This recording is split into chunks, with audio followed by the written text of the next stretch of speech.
Sabi ni Kristo, hindi naman ako nagsasalita na mula sa aking sarili. Ang amang nagsugo sa akin, siyang nagbigay sa akin ng utos. Kung ano ang dapat kong sabihin at kung ano ang dapat kong salitain.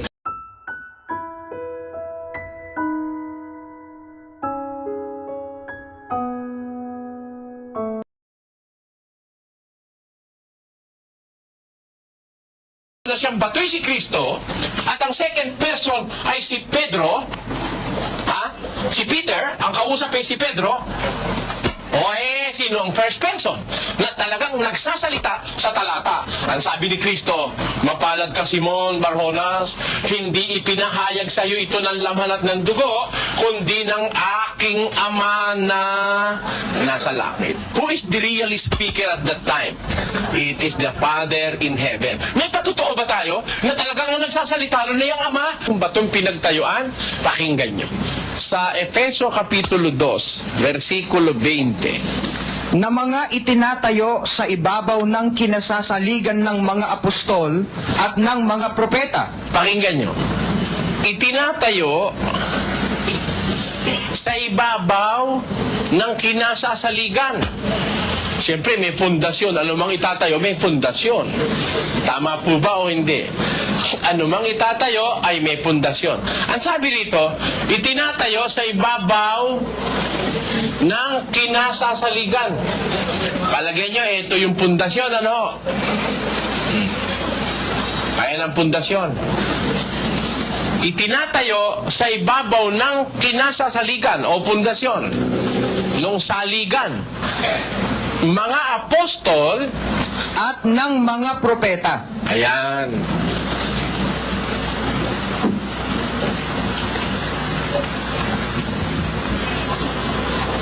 Yan po. Yung mga apostol, yung mga propeta, itinayo sa ibabaw ng kinasasaligan o ng pundasyon. Sino yon? Tuloy. Na si Kristo Jesus din ang pangulong bato sa panulok. Siya pala yung pangulong bato.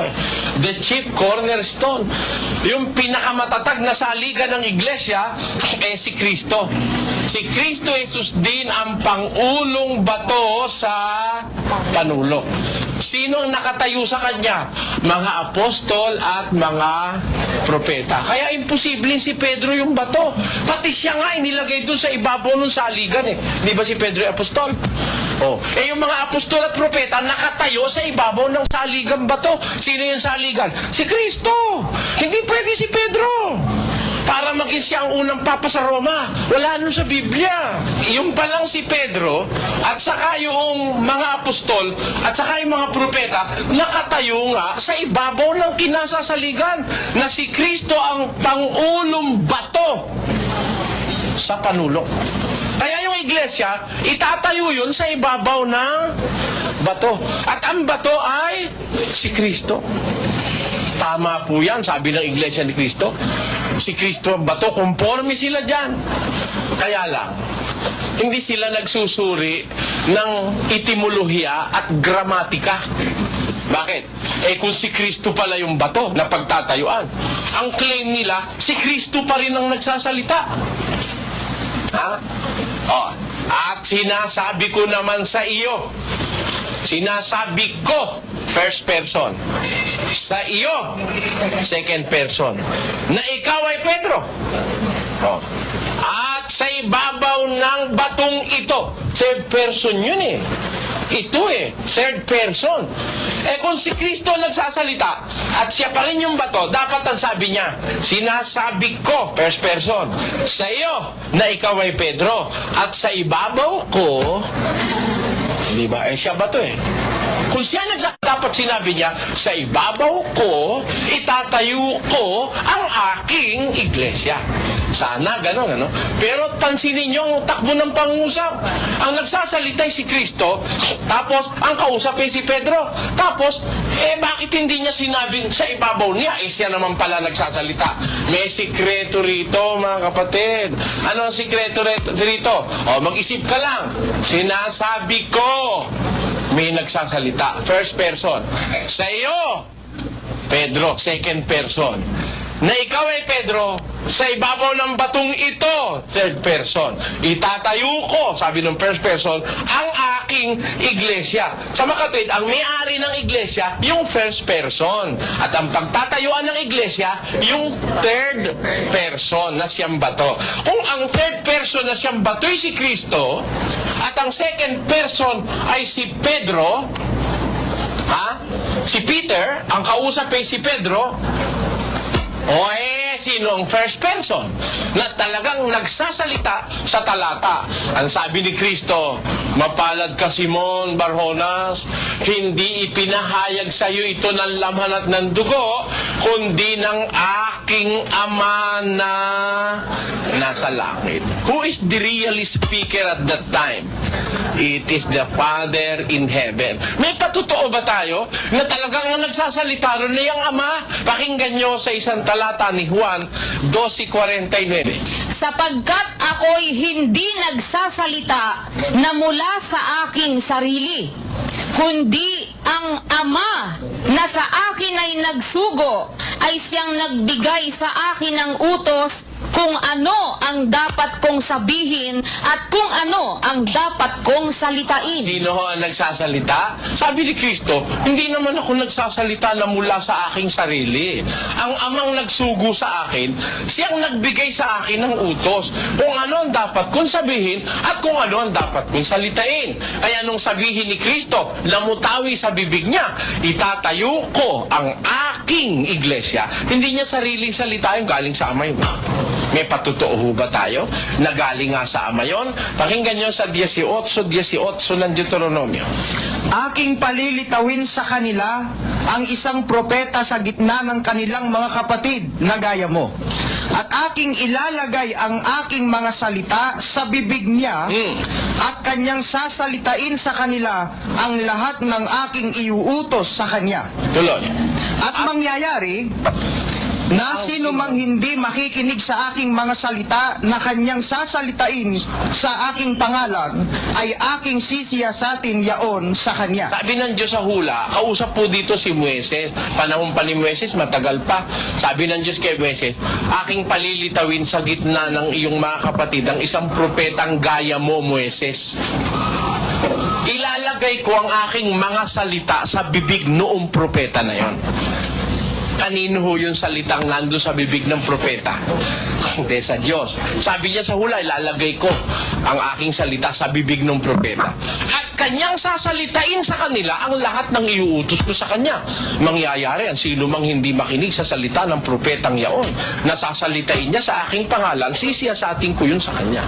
Sino yung propeta na yun na lalagyan ng Diyos ng kanyang salita sa pangalan o sa bibig niya? Pakinggan nyo sa Gawa 3:22,20.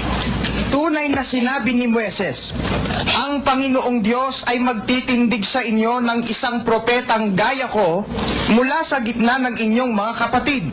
Siya ang inyong pakinggan sa lahat ng mga bagay na sa inyo'y sasalitain niya. Upang kanyang suguin ang Kristo na itinalaga sa inyo, na si Jesus. Sino yung isusugong propeta lalagyan ng salita ng Diyos sa bibig niya?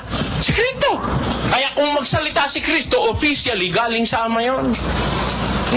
Nung sabihin ni Kristo, itatayo ko aking iglesia, it is just a repetition of what the Father have said long time ago. Sa 9:11 ng Amos, ang sabi ng Diyos, itatayo ko ang tabernakulo ni David na nabuwan. Tatakpan ko ang mga guho niyaon, ang mga sira niyaon aking itatayo gaya ng mga araw ng una. Kaya may itatayo dahil doon sa nabuwal. Napag-aralan ng iglesia sa ilang nabuwal, nawasak dahil pinagsamantalahan ng matatakaw sa perang mga pastor. Ngayon, dumating si Kristo, sabi niya, itatayo ko. Sino ang nagsasalita? Ang Diyos sa pamamagitan ng bibig ni Kristo. At si Kristo, ang third person, yung ito. Ang first person ay ang Ama, ang second person ay si Pedro, tamang-tama sa gramatika, tamang-tama sa etimologya. Ang Diyos ang nagsasalita. Di halimbawa, sinasabi ko, Diyos yun, sa iyo, second person, na ikaw ay Pedro. Sa ibabaw ng batong ito, third person, itatayo ko ang aking iglesia. Bakit? Kanino ba iglesia? Talaga naman katutubon sa Diyos eh. Hindi ba yung Israel ay sa Diyos? Wala pa Kristo nun sa pagkakatawan tao. Pero meron ng iglesia sa ilang na inakay ni Moises. Kanino yon? Hindi ba sa Diyos yon? Sabi ng Diyos, isa kang banal na bayan sa Panginoon mong Diyos. Pinili ka niya upang maging bayan na sa kanyang sariling pag-aari. Kaya talagang sa Diyos yon. Nagiba, itatayo. Sino magtatayo? Di yung may-ari na Diyos, kakasangkapanin lang si Kristo. Kaya pag salita ni Kristo, tatayo ko aking iglesia. Galing sa Ama yon. Iglesia ng Diyos yun eh. Sa Diyos yung yung iglesia na yun mula pa ng una. Itatayo lang. Bakit? Nabuwal. Ngayon, yung itatayong iglesia, hindi pananaigan na ng pintuan ng Hades. Hindi na mawawala. Hindi na masisira uli. Arato-rato ni Ginoong Manalo eh. Ano ikaw nangyari sa iglesia? Nalipol na lubos. Walang natira kahit isa, si Kristo lang. Anong pasugo yon? Tingnan ninyo sa inyong mga TV screens. Ang pasugong ito, na ang iglesia raw na itinayo ni Kristo, nalipol na lubos. Walang natira kahit isa. At ang natira lang daw nag-iisa si Kristo. Yan ho'y maling paniniwala ni Ginoong Manalo na di umano'y sugo. Kung sugo yan, ba't magkakaroon ng paniniwalang ganyan? Nalipol daw lubos, di magkakontra kayo ni Kristo. Kasi sabi nung Ama sa pamamagitan ni Kristo, ang pintuan man ng Hades, hindi mananaig laban dun sa itatayo niya. Ha? Paano malilipol yun? Sabi naman ni Manalo yung malilipol na lubos. Sino ang paniniwalaan nyo? Ang Diyos Ama, si Kristo o si Manalo? Ang hirap sa inyo, kung iglesia kayo ni Kristo, galit kayo sa akin eh. Ako hindi. Kaya ako, iwan na muna natin yan at maliligaw tayo ng kapiraso dyan. Ang sabi sa Biblia, ang Ama nga ang may-ari ng iglesia, nabuwal lang.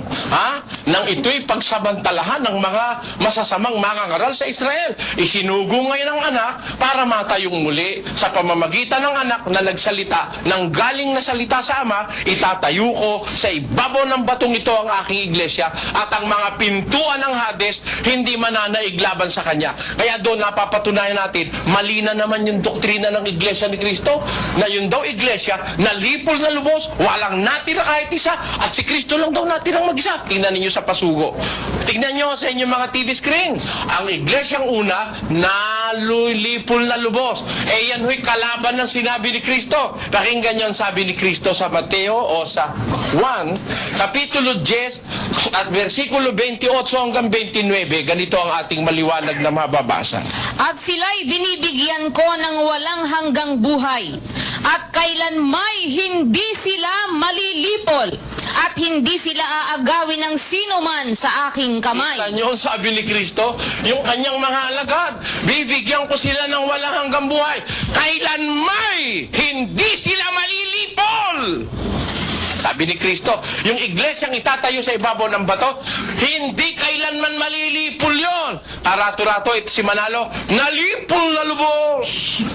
Walang natira kundi si Kristo. Kaya kung mo nalipol, kailangang magtayo ako dito sa Pilipinas, sa malayong silangan. Ayun. Kasi kung hindi malilipol, wala siyang karapatang magtayo eh. Naintindihan niyo logic? Kaya niya pinalilitaw na nalipol para magkaroon siya ng papel sa istorya na kailangan magtayo dahil nalipol. Hindi totoo. Sino paniniwalaan nyo? Si Manalo o si Kristo? Sabi ng Biblia, sabi ni Kristo, hindi sila malilipol kailanman at hindi sila aagawin ng sino man sa aking kamay. Ituloy natin sa 29.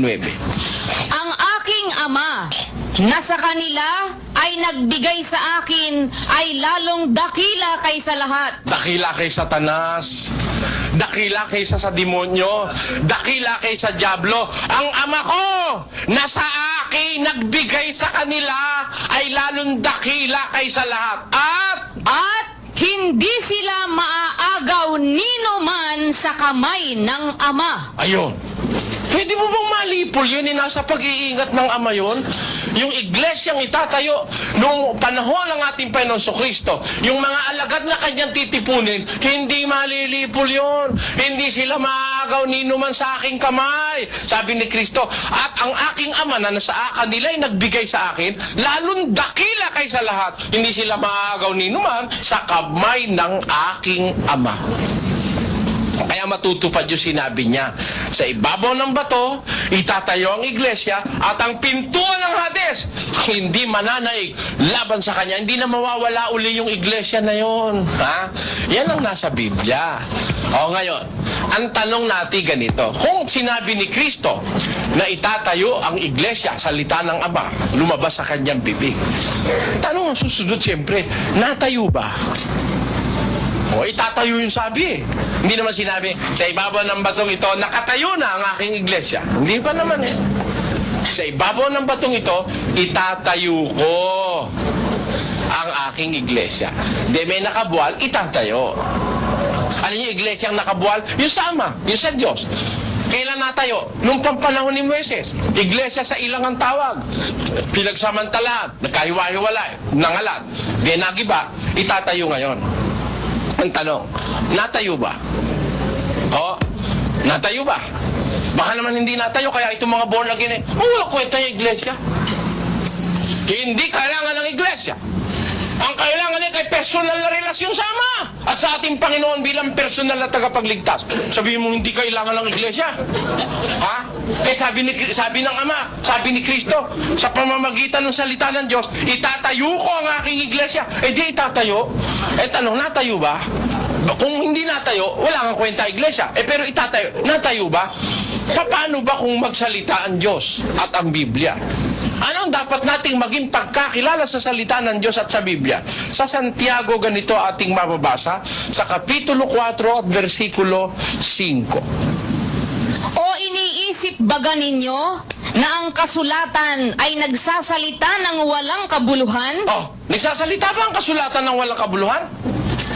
Pag sinabi ng kasulatan, kayo magdugtog. Sabi ni Santiago, nagsasalita ba ang kasulatan ng walang kabuluhan?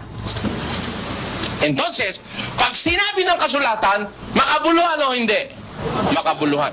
Nung sabihin sa kasulatan, itatayo ang iglesia, makabuluhan ba o hindi? It is a slap on the face of the Savior. Bakit? Biro mo sabi niya, tatayo. Tapos ikaw naman sasabihin mo walang kabuluhan. Di ba direktong paglaban yan? Kaya yung sasabihin, yung Papa raw Antikristo. Hindi ho totoo yun. Hindi lang ang Papa Antikristo. Ang daing Antikristo.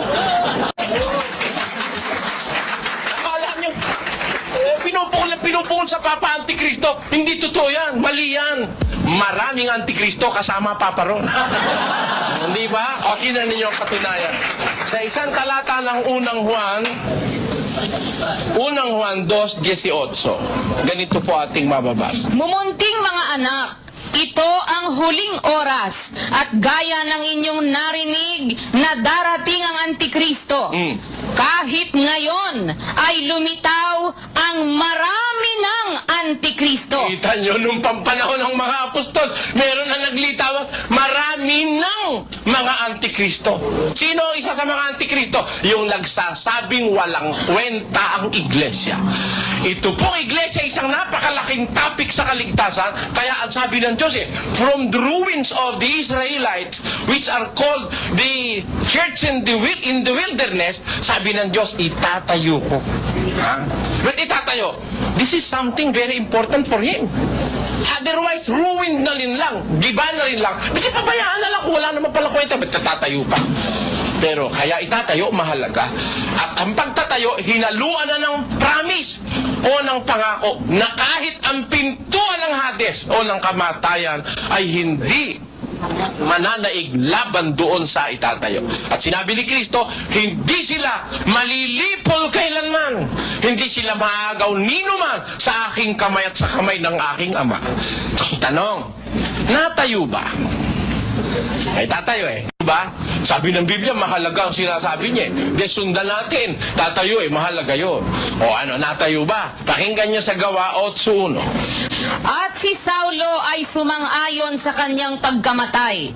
At ng araw na yaoy nangyari ang isang malaking pag-uusig laban sa iglesia na nasa Jerusalem.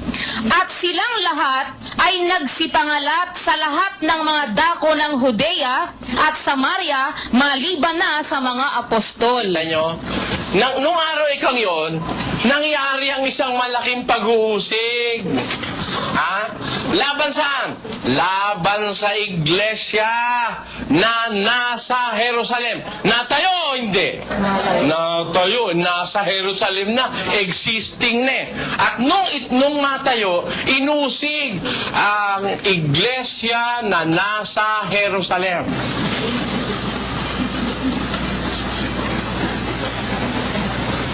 Tandaan niyo po ang talata. Gawa 8:1. Nang araw na yun ng wikay, naganap ang isang malaking pag-uusig. A great persecution. Napakatinding panliligalig sa iglesyang nasa Jerusalem. Natayo nga pala eh. Nakatayo na. Nasa Jerusalem na. Existing na sa Jerusalem. Tandaan nyo, saan ho natayo? Saan ho natayo? Sa Roma ho ba? Sa Amerika? Sa Pilipinas? Hindi. Saan natayo? Sabi ng pasyon, magmula sa Jerusalem. Saan ho magmumula? Ayun. Tanyo, kabisado yung pasyon. Kasi Katoliko karamihan dito eh. Nasa ano yun? Nasa pasyon. Pakita mo nga yung pasyon sa screen. Tingnan nyo sa inyong TV screen. Magmula sa Jerusalem, lahat ay inyong libutin. Lahat. At aralan ng magaling ang taong nagugupiling ng sasalay di mahimbing. Saan ho mag-uumpisa pangangaral? Jerusalem. Kaya doon sa Jerusalem, doon natayo ang iglesyang sinabi at ipinanukalang itatayo. Meron ho ba tayong patutuo sa Biblia na doon nga sa Jerusalem naganap ito? This is a very important historical biblical fact that the first church or the primitive Christian church was there in Jerusalem during the time of the Lord Jesus Christ. Meron ho ba tayong patutuo? Maging sa hula na yung Jerusalem na yon, doon magaganap ang pagtatayo. Sa isang talata ng awit, 147:2. Ganito ating mababasa.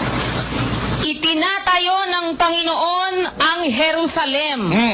Kanyang pinipisan ang mga natapon na Israel. Kita nyo, natatandaan nyo yung mga Israelita nagkapangalak? Na atin ito po nabasa at pinag-aralan nakaraang linggo.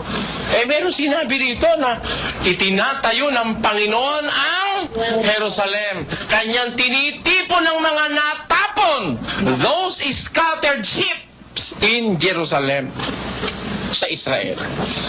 Kaya po, maliwanag na maliwanag ngayon sa Biblia na ang pagtatayo naganap.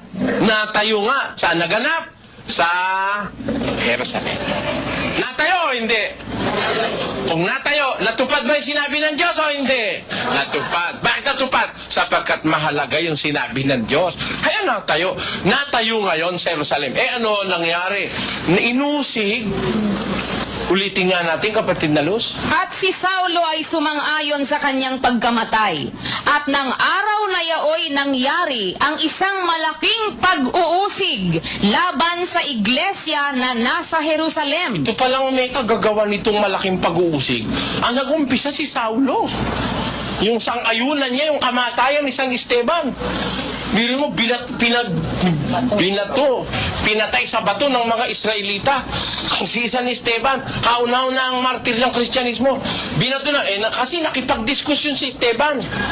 Diskusyon mo, pinanggalingan ito nakikipaglaban si Esteban, hindi sila makapanalo kay Esteban. Kaya yung, alam mo yung champion sa Biblia, pinapatay yun. Kaya ako, naghahanda na rin ako Malay mo, di ba, kasi hindi maiiwasan, pag nakikipagdiskusyon kagaya ni Esteban, binato hanggang mamatay. Alam nyo, kumampi pa nga ito si Saulo dun sa mga pumatay kay San Esteban. Sabi ng Biblia, si Saulo, sumang-ayon sa kanyang pagkamatay. At dahil doon, nangyari ang isang malaking pag-uusig laban sa iglesia na nasa Jerusalem. Ano nangyari? Ulitin mo ulit. At si Saulo ay sumang-ayon sa kanyang pagkamatay. At ng araw na yaoy nangyari ang isang malaking pag-uusig laban sa iglesia na nasa Jerusalem. At silang lahat ay nagsipangalat sa lahat ng mga dako ng Judea at Samaria, maliban na sa mga apostol. Ayan, ang nangyari, nung sang-ayunan ni San Pablo ang pagkamatay ni San Esteban, ni Saulo pala, nung sang-ayunan ni Saulo yung pagkamatay ni San Esteban, nangalat ngayon yung iglesia. Ha? Inusig na matindi sa Jerusalem. Nangalat, napunta lang Judea, napunta sa Samaria. Alamin nga natin muna, sino ba itong Saulo na to? Na nang-usig? Ha? Na natutuwa? Datapwat si Saulo, na tinatawag ding Pablo. Sino ho yung Saulo? Yun din pala naging Pablo, naging apostol. Nung hindi pa siya apostol, Saulo siya. Talagang taga-usig siya ng iglesia. Pero bandang huli, naging apostol siya ni Kristo. Siyang nang-uusig. Kaya ako naniniwala, yung mga pastor ng iglesia ni Kristo, nagalit na galit sa akin, darating din ang araw, makakasama ko kayo, ha? Pag nabuksan na ang inyong mga mata, na si Ginoong Manalo pala'y hindi sugo ng Diyos dahil mali ang itinuro sa inyo. Di ba, no? Oh, makita nyo, darating araw. Yung mga nang-uusig dito sa samahang ito, sasama rin kayo sa akin. Ako naaawa sa kapwa Pilipino, ano? Sa pagiging makadiyos natin, biktima tayo ng mga walang hiya. Nagiging biktima tayo ng mga mapagsamantala at mga walang hiya sa reliyon. We are being prey. We are falling prey to those who want profit in religion. Kaya nakakapangilabot isipin, ang Pilipino naghahanap ng Diyos, ang natuklasan mga halimaw. Ang karamihan natuklasan, nakasama mga halimaw sa pananampalataya. Sabi nga ni Kristo, gravos wolves. Mga lobong ganid. Lobong ganid, matatakaw na lobo. Ganid, ano ba yung ganid? Hindi ba yun ay mas malalim na katakawan? Kasi sa Tagalog, yung matakaw, mababaw-babaw yun. Pero pag ganid na, talaga swapang na yun. Kahit sino sinisila nun. O ngayon, napunta naman tayo dyan, hindi ba tayo nasa iglesia kanina, no? Na yung palang iglesia, si Saulo, na siya ring naging Pablo bandang huli, siya pa ang unang-unang kaaway ng iglesia. Kaya nung si San Pablo ay matawag na sa iglesia, nagsisisi, nangumpisal pa nga siya sa mga miyembro 1:13 ng Galacia. Tingnan ninyo, alin yung iglesyang inusig niya nung siya si Saulo pa, na mang-uusig? Ano yung iglesyang inusig niya? 1:13 ng Galacia.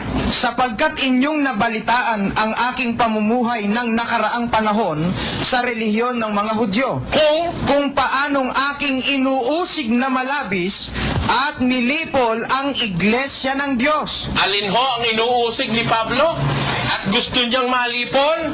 Sapagkat inyong nabalitaan ang aking pamumuhay ng nakaraang panahon sa relihiyon ng mga Hudyo, kung paanong aking inuusig na malabis at nilipol ang iglesia ng Diyos. At ako'y nangunguna sa relihiyon ng mga Hudyo nang higit kaysa marami sa aking mga kasinggulang, sa aking mga kababayan. Palibhas. Palibhasa'y totoong masikap ako sa mga salit-saling sabi ng aking mga magulang.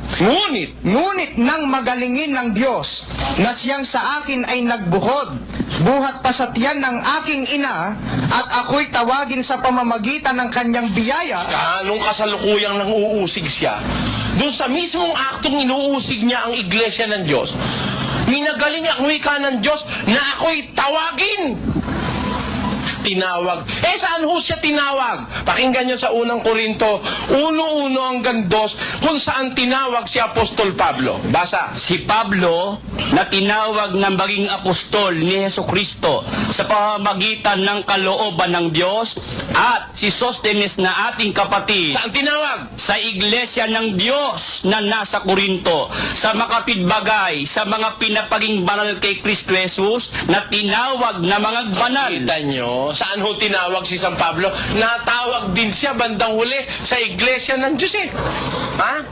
Kaya ho, alin ang ang inusig niya. Yung iglesia ng Diyos, ayon sa Galacia 1.13. Saan din siya natawag? Sa iglesia rin ng Diyos. Ayon sa unang Korinto 1.1 hanggang 2. Ikalawang Tesalonica 1.1 hanggang 2. Unang Tesalonica 1.1 hanggang 2. Yung inuusig niyan dati, dun din siya tinawag. Alin yung iglesyang natayo sa Jerusalem? Inusig ni Pablo. Ano inusig ni Pablo? Sa mga bidang natayo sa Jerusalem, hindi iglesia ni Kristo. Iglesia ng Diyos. Yun ang inusig ni Pablo di ba? Ating isa-isa no? Di ba nung usigin niyang iglesyang nasa Jerusalem, nangalat ang wika? They were scattered throughout the regions of Judea and Samaria, except the apostles.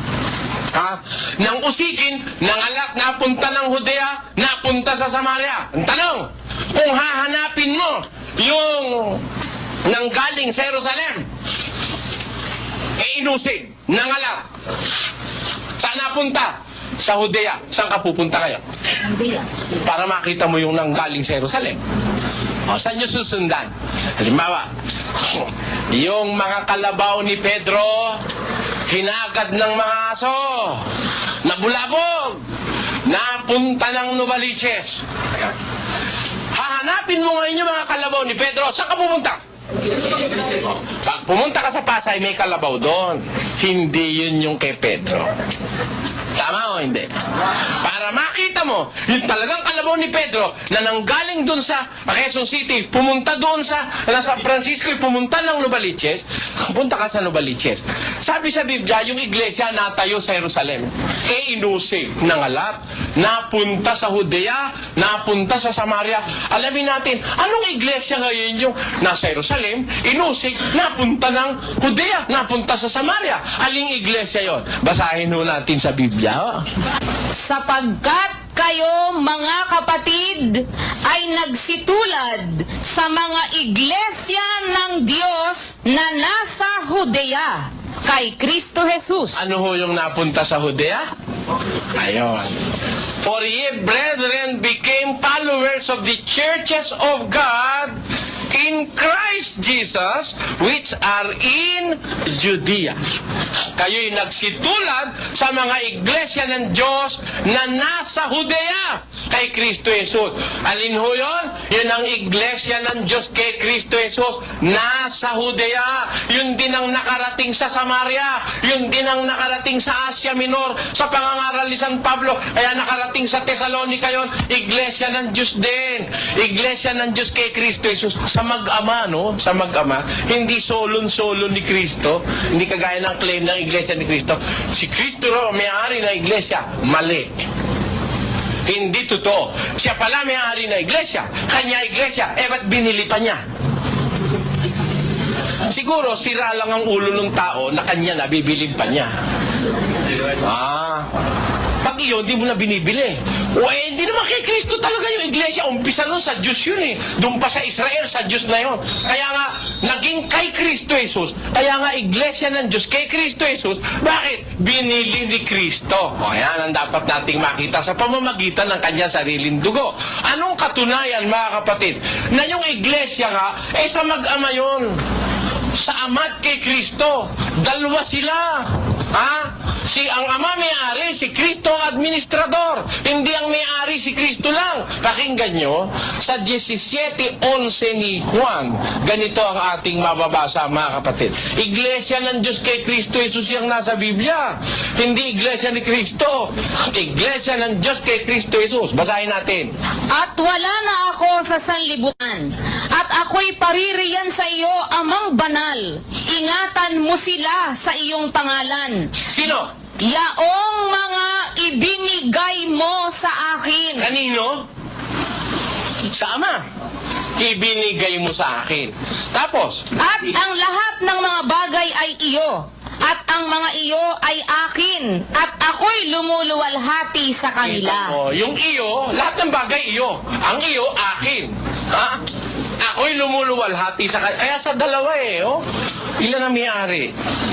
Dalawa ang Ama at si Kristo. Ang natayo dito sa Pilipinas, Iglesia ni Kristo.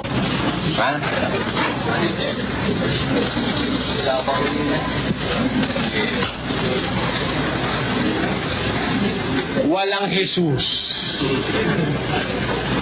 Wala. Walang Ama. Ano yun? Di ulila yung Jesus mo. Nasa Biblia, Iglesia ng Diyos na nasa Judea kay Kristo Jesus. Churches of God which in Judea are in Christ. Ang sabi doon sa Biblia ang Ingles. Sa Kastila ang nakalagay, Iglesia de Dios en Cristo Jesus. Yan ang nakalagay.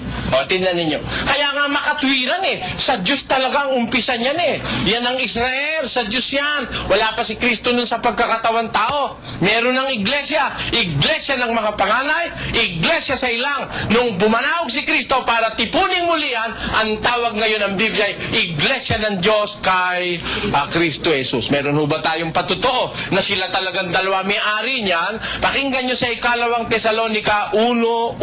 Ganito ating mababasa. Si Pablo at si Silvano at si Timoteo sa iglesia ng mga taga-Tesalonica Kanino? na nasa Diyos na ating Ama at sa Panginoong Hesukristo. Ilan?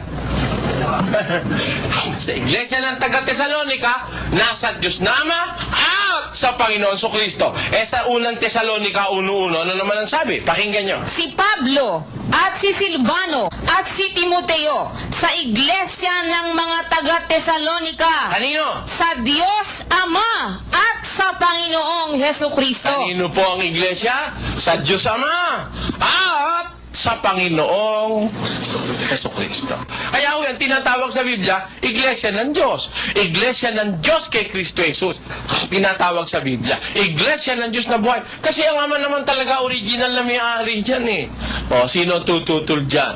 Miski naman ang Iglesia ni Kristo mangangamuti kayo pag tinutulan niya yan. Hindi kamuting kahoy, kamuting baging ang labas nyo. Sino nagtatag ng Jerusalem? Ng bayang Israel, sino nagtayo? Ang iglesia, sino? Mga mo pa rin, hindi nagbabago yun. Ang nagtayo ng lahat ng bagay ay ang Diyos. Kaya, ano opisyal na pangalan? Dapat ang opisyal na pangalan kasama Diyos. Meron ba naman opisyal na pangalan? Alin ang opisyal na pangalan ng iglesia? Iglesia ni Cristo, 16 na Roma. Pakinggan nyo, tingnan ninyo sa inyong TV screen. Kaya iglesia ni Cristo yung opisyal na pangalan kasi ito ang pangalang ipinambati sa lahat. Roma 16:16. Tinan mo kung gumamit ng Biblia si Ginoong Manalo. Napakalayo. Malayo. Kaya daw Iglesia ni Cristo opisyal na pangalan kasi yun daw ang pangalang ipinambati sa lahat. Roma 16:16. Di basahin nga natin na Roma 16:16. Meron bang pangalang ipinambati ron? Ipinambati pa yung pangalang Iglesia ni Cristo ron? Pakinggan nyo, mangagbati ang kayo ng banal na halik. Alin ho, pinambabati ron? Hindi pangalan ng pinambabati ron, banal na halik ang pinambabati. Tinan mo ito si Ginoong Manalo kung magligaw ng tao. At wala namang Suryanong sumisigaw nun laban sa sinasabi nila. Kaya yung sabi nila, ang lahat ng kaaway mo'y mawawala. Hoy, mali. Kaya ikaw ngayon, wala nang pupwede sa iglesia ni Cristo. Anong walang pupwede? Ako, andito ako.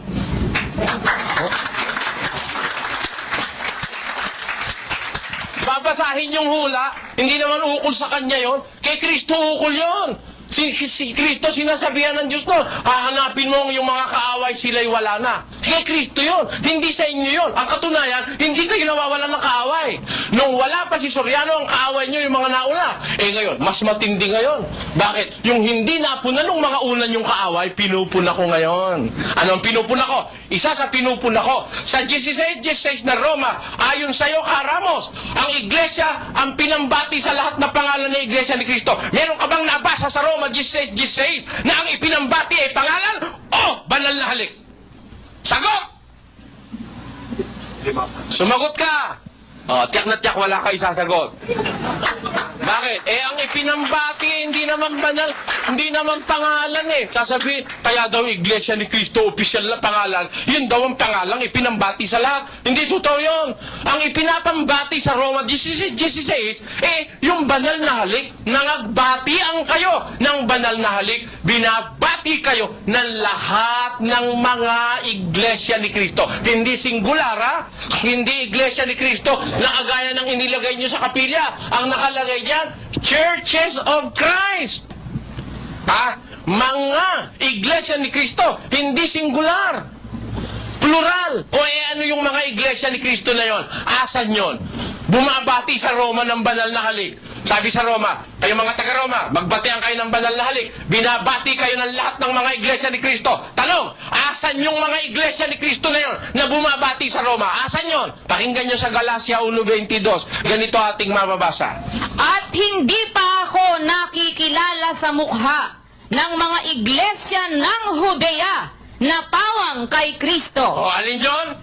Yung mga iglesia ni Kristo, pawang kay Kristo, mga iglesia ng Judea na pawang kay Kristo. Ano pangalan ng mga iglesyang nasa Judea na pawang kay Kristo? 2:14 ng unang Tesalonica. Pakinggan niya. Sapagkat kayo mga kapatid Ay nagsitulad sa mga iglesia ng Diyos na nasa Judea kay Kristo Ayun. Jesus. Yung tinutukoy ng mga iglesia ni Kristo, nasa Judea yon. Anong pangalan nun? Iglesia ng Diyos. Nasa Judea kay Kristo Jesus. Sa mag-ama yon. Hindi sarili ni Kristo yon. Dahil ang talagang karangalan ng pagmamayari sa iglesia ay nasa katutubong nasa Ama. Sapagkat lahat ng bahay ay may nagtayo, dadapot ang nagtayo ng lahat ng bagay ay ang Diyos. Kaya po ang iglesia, ang opisyal na pangalan yan, sa Diyos yan.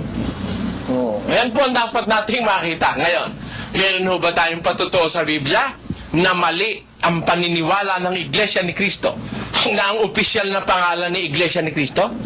Anong patunay sa Biblia ang mali yan? Hindi po tayo nangangalahati. At anong patutuo sa Biblia na yung Iglesia na yun hindi nawala? Existido yan. Sa lahat ng panahon, mula nang itayo ni Kristo, hindi mawawala yan. May patutuo ba tayo sa Biblia? At anong patutuong hindi iglesia ni Kristo ang opisyal na pangalan niyan? Atin pong pag-aralan yan sa susunod nating pagtatanghal. Huwag mo kayong bibitaw sa programang ito. At ako naniniwala, hindi ako ang magpapaliwanag sa inyo. May Diyos na nagbubukas ng isip ng tao upang makilala niya ang tunay na katotohanan. Sumakanya nawa ang kapurihan.